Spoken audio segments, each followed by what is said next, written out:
Morning, my dear student. Pay attention to what I will teach today. Today I will teach application number second, dimensional analysis के application number second का study करना है, third का।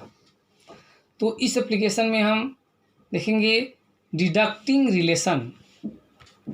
क्या करेंगे? Deducting relation among the physical quantity. एक physical quantity के दूसरे फिजिकल क्वांटिटी के बीच में क्या रिलेशन होता है उसको हम डिडक्ट करेंगे। और इसको डिडक्शन कैसे करेंगे भाई? तो by the help of homogeneity law. जैसे कि आप लोग पहले ही हम बता चुके हैं होमोजेनिटिक लॉ के बारे में कि होमोजेनिटिक लॉ क्या होती है कि those quantity add subtract or compare which dimensional formula is same. वही क्वांटिटी आपस में ऐड होगी, सब्सट्रैक्ट होगी या कंपेयर होगी जिनके डायमेंशनल फार्मूला क्या होते हैं? सेम होते हैं। तो इसी के बेस पर हम देखते हैं। कह रहा है कि let us derive an expression for the centripetal force F acting on a particles of mass am moving with velocity v in a circular path. अब यहाँ पर पहले क्वेश्चन पर ध्यान देना होगा। कह रहा है कि सेंट्रीपिटल फोर्स फाइंड करना है F। क्या फाइंड करना है हमें? सेंट्रीपिटल फोर्स F फाइंड करना है। तो इससे पहले हम ये जानेंगे कि सेंट्रीपिटल फोर्स है क्या।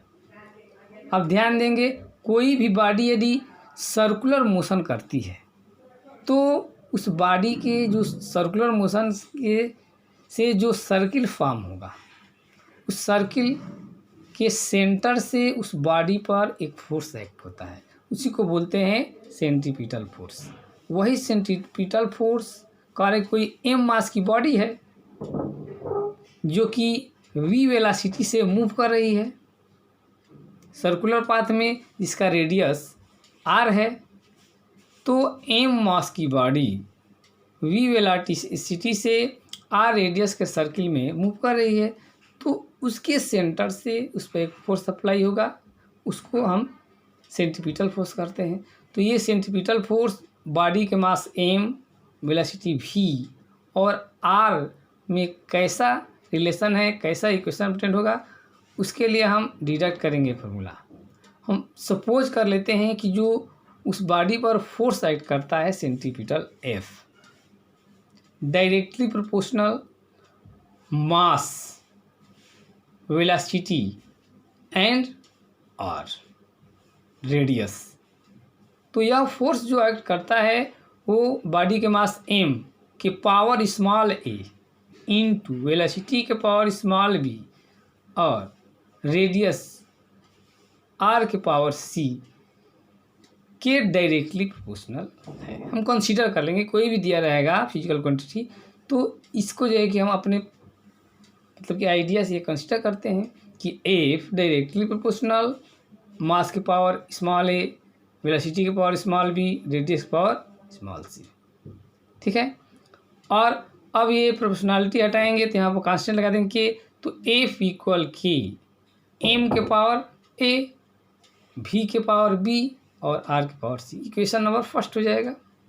अब इसमें k कांस्टेंट है जो डायमेंशन लेस है, where k is constant and dimensionless. ठीक है। तो right the dimension of various quantity in equation.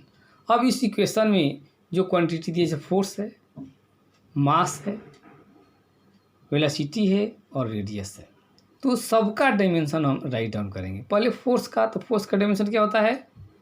mL/T⁻²। Already हम लोग जानते हैं कि फोर्स का डायमेंशन ये होता है mL/T⁻² इंटू के डायमेंशन लेस है तो 1 रख देंगे वैल्यू। ये है मास, तो मास का डायमेंशन m होता है, आई इस पर पावर a है तो इसके डायमेंशन पावर a कर देंगे। वेलोसिटी है, वेलोसिटी का क्या होता है भाई? तो वेलोसिटी का होता है L⁻⁻1। ये v वेलोसिटी है तो L⁻⁻1, आई इसका पावर कितना है? b है, इसके डायमेंशन पावर b लगा देंगे। ये रेडियस हम मीटर से मेजर करेंगे, मीटर का डायमेंशन क्या होता है? L, तो L/c, क्योंकि r पावर c है तो सभी का डायमेंशन लिख देंगे। इस पर जो पावर है इसको यहाँ पर इंडिकेट कर देंगे। ये हो जाएगा आपका। अब हम देखते हैं आगे क्या करते हैं उसके बाद हम करते क्या हैं कि इधर जो डायमेंशन है, इस डायमेंशन पर पावर इस मास है तो मास पावर कुछ नहीं रहता है तो 1 होता है, 0 रहेगा तो कुछ नहीं, डायमेंशन लेस रहेगा तो 0 आता है। यदि यहाँ पर कुछ नहीं है तो 1 है, यहाँ भी 1 है और T⁻² है।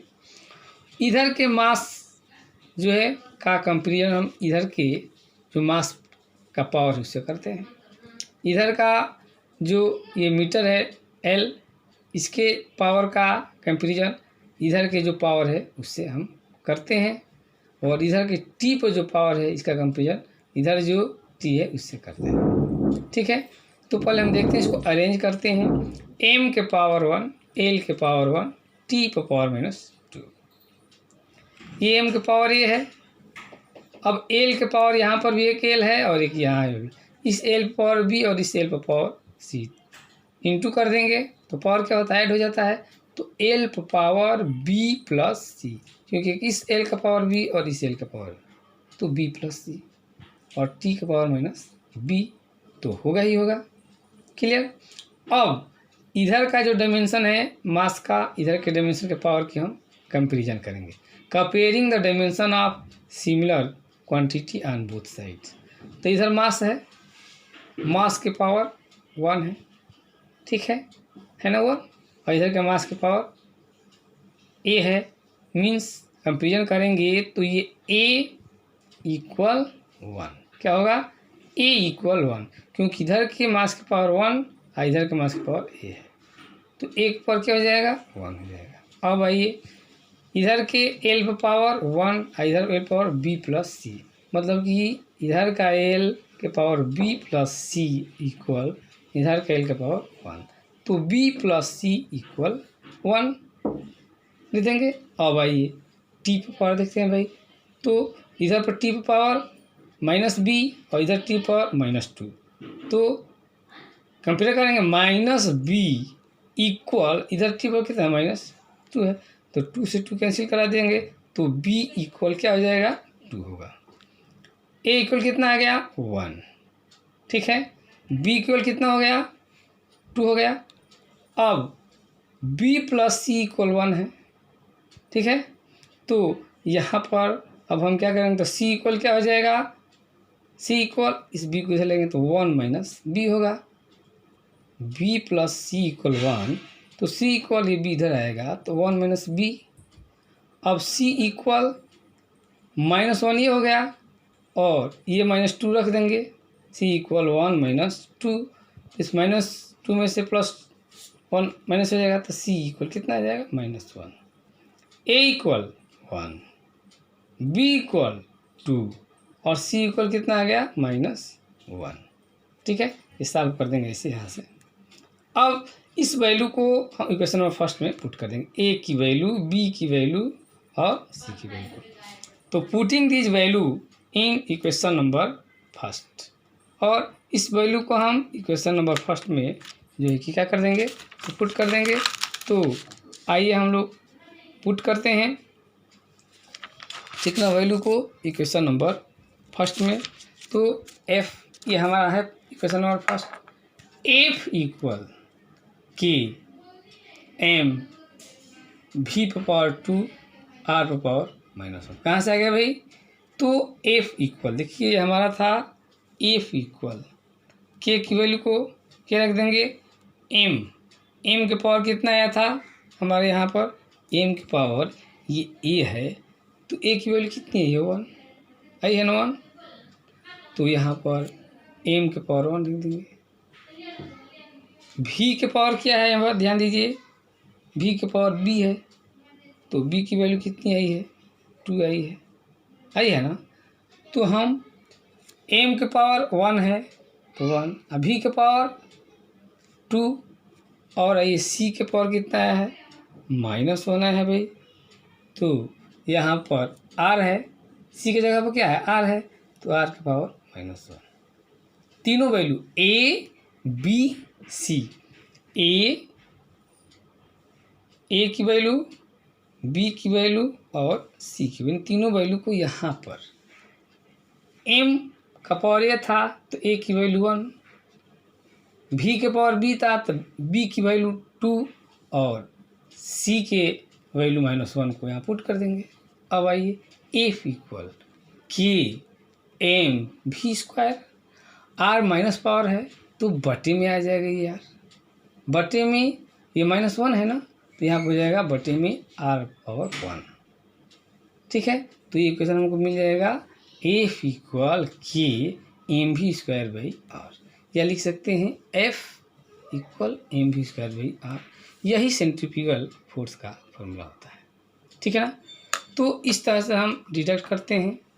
कोई बॉडी यदि m मास की है, v वेलोसिटी से और r रेडियस के सर्किल में मूव करती है, तो उस पर जो सेंटर से फोर्स एक्ट करेगा बॉडी पर, सेंट्रीफ्यूगल फोर्स f, उसका फॉर्मूला डिडक्ट होकर मिलेगा f equal K M V square by R. ठीक है, एक नेक्स्ट क्वेश्चन देखते हैं और, ठीक है ना, आइए देखते हैं। कह रहा है कि consider a simple pendulum having bob attach to a string. कह रहे एक सिंपल पेंडुलम है, पेंडुलम लोग देखे होंगे, ठीक है ना, एक धागे से एक मेटल के बॉल को बांध दिया जाता है तो वो एक फिक्स पोजीशन की इधर उधर जो है कि क्या करता है, वो वाइब्रेट करता है, उसको सिंपल पेंडुलम कहते हैं। वो वॉच में भी लगा रहता है।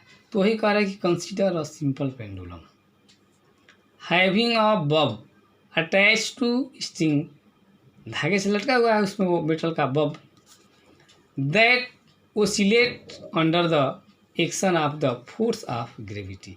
वो अर्थ से फोर्स ऑफ जो ग्रेविटी ऐड कर रहा है उसी के फोर्स से वो ओसिलेट कर रहा है, मतलब वाइब्रेट कर रहा है इससे इससे। ठीक, suppose that the period of oscillation of the simple pendulum depend.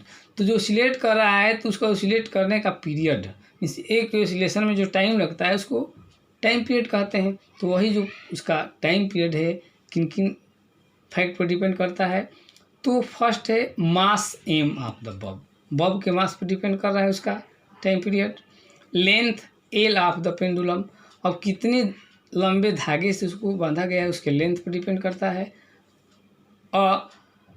Acceleration due to gravity g at the place derive, तो और जी पर डिपेंड करता है।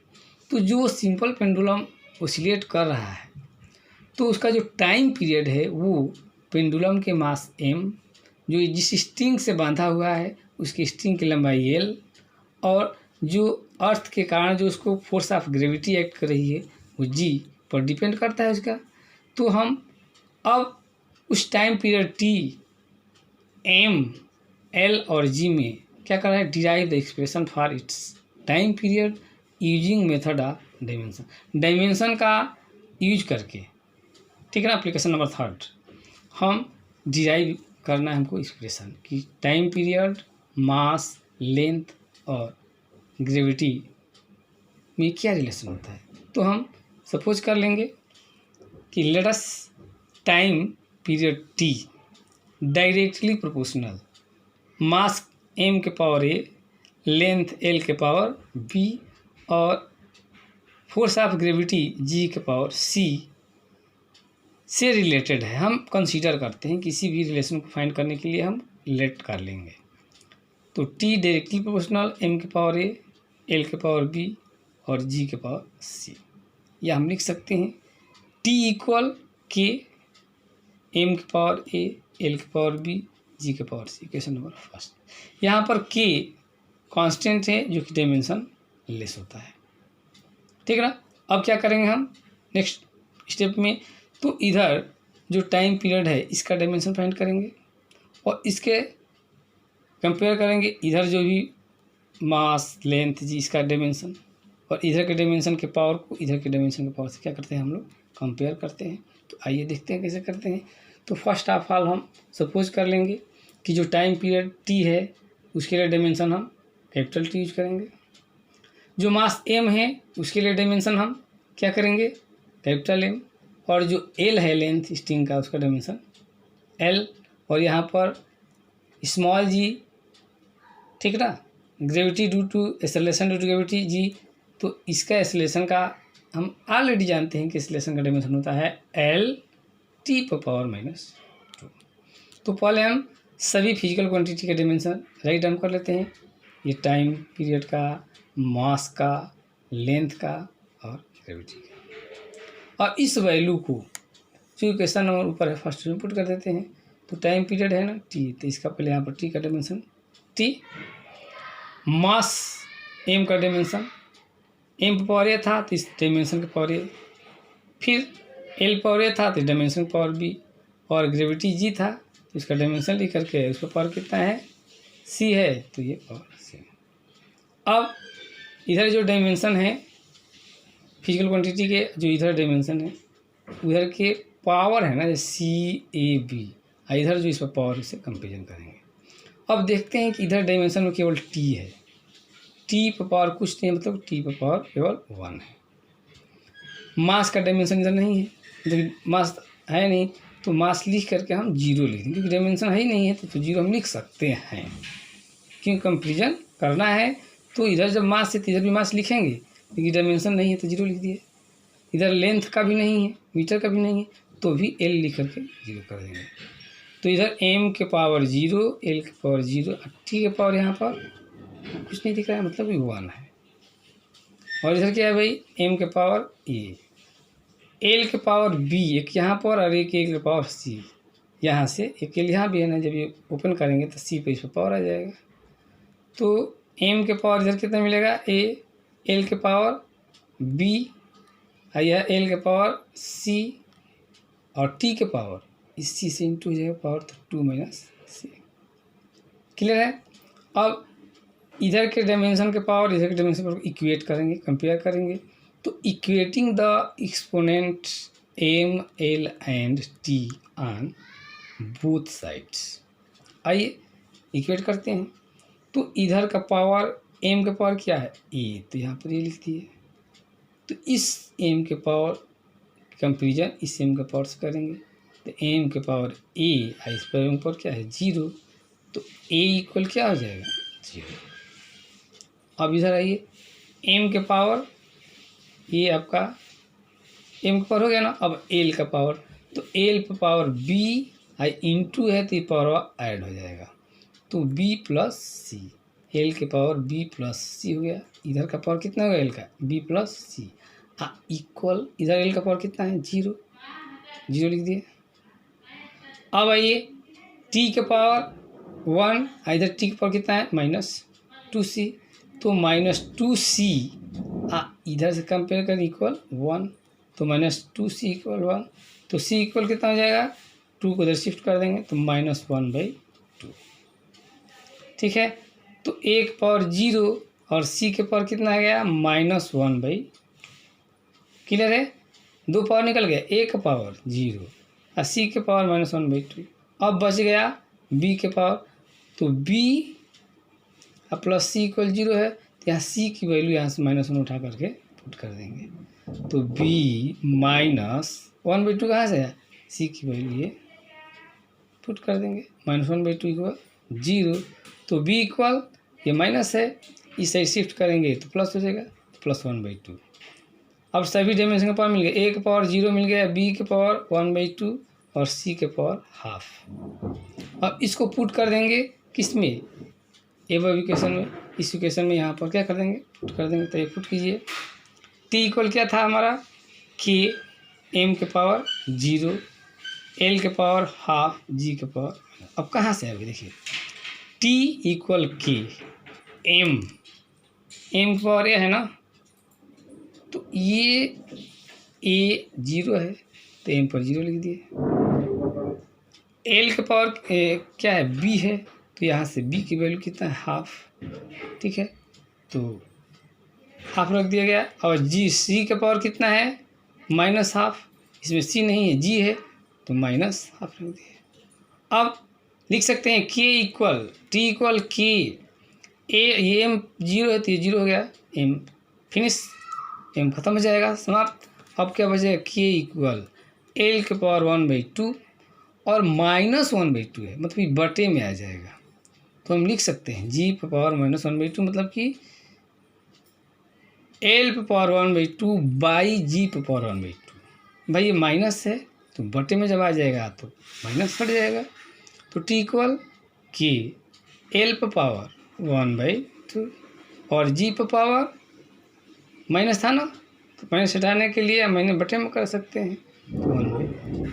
पावर अंडर रूट होता है तो T इक्वल क्या हो जाएगा के, ये भी हाफ पावर है ये भी हाफ पावर है, तो अंडर रूट L/G। या हम जानते हैं कि के इक्वल होता है 2π, तो T equal 2π under root L/G। तो ये इक्वेशन हमें ऑब्टेन हो जाता है, ठीक है ना। तो इस तरह से हम डायमेंशन का यूज करके किसी भी फिजिकल क्वांटिटी के रिलेशन को हम क्या करते हैं, डिराइव कर सकते हैं। That's all.